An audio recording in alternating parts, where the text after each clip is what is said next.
Isang mapagpalang araw sa inyong lahat, Luzon, Visayas at Mindanao, saan man kayo sulok ng mundo ay mag-ingat kayo palagi mga kabayan. Nandito naman tayo sa Pasay, Manila Bay Reclamation Project upang mag-update mga kabayan. Ayan.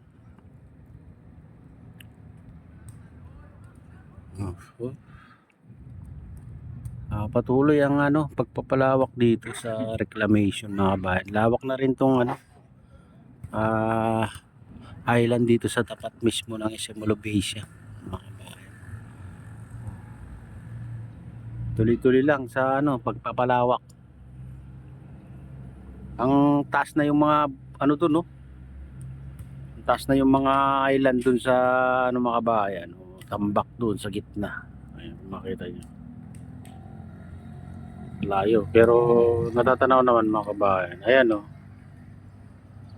Ayan yung mga agabundok na buhangin. Ayan, makita niyo. Mataas pa kasi dito sa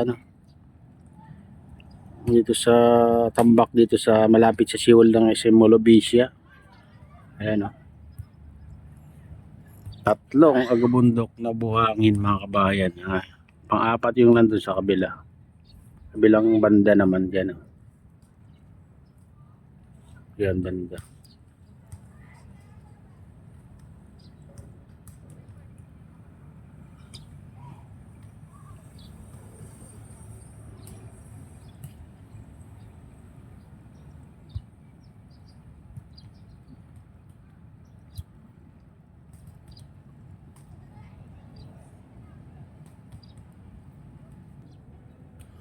Umambon na naman guys, ang aga-aga.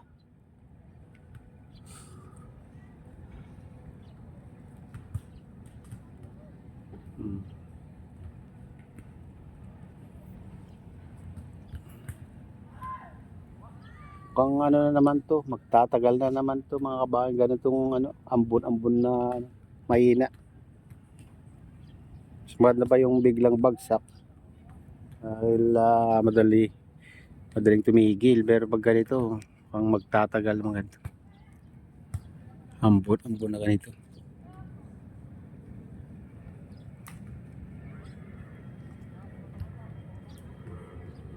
Diyan yung tulay mga kabayan.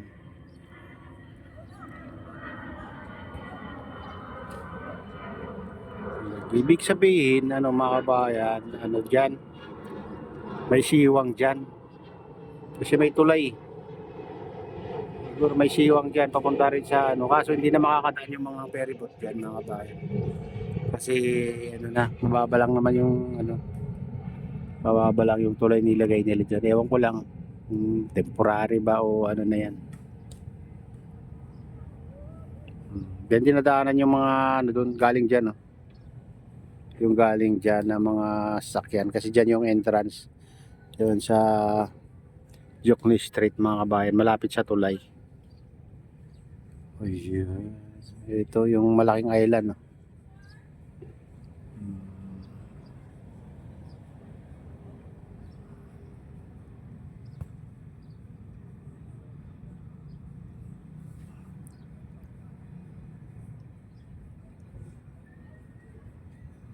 Ayan.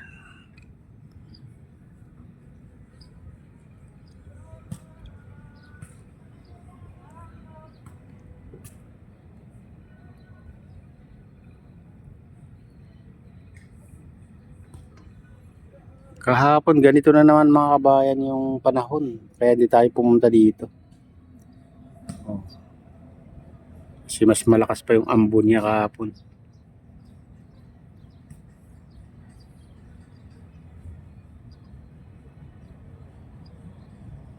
Ito yung huling island na ginawa nila mga kabayan. Lawak na rin. Dipin nyo, doon sa gitna, parang bundok na yung mga buhangin, hindi ko na nakatambak. Baka hindi na rin makita yung yan mga kabayan. Sabay hindi pa makita kasi mauulap doon, mapag doon sa bundok ng Bataan. Ayan.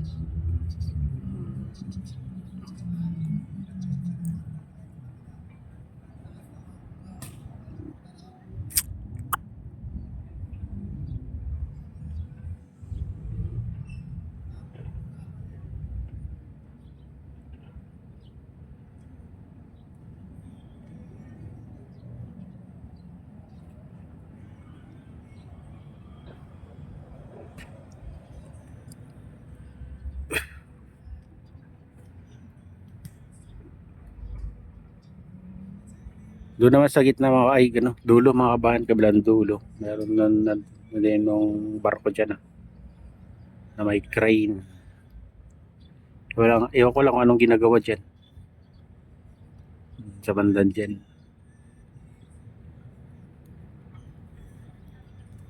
Oh, okay.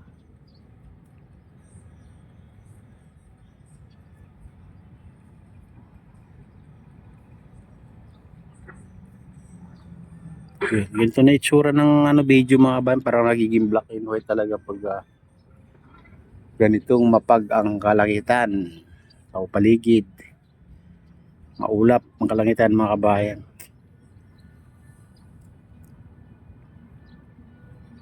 Pero pag blue ng kalangitan, maganda rin ang ano, kulay ng video. Nagiging blue kasi yung tubig mga kabayan, nagre-reflect.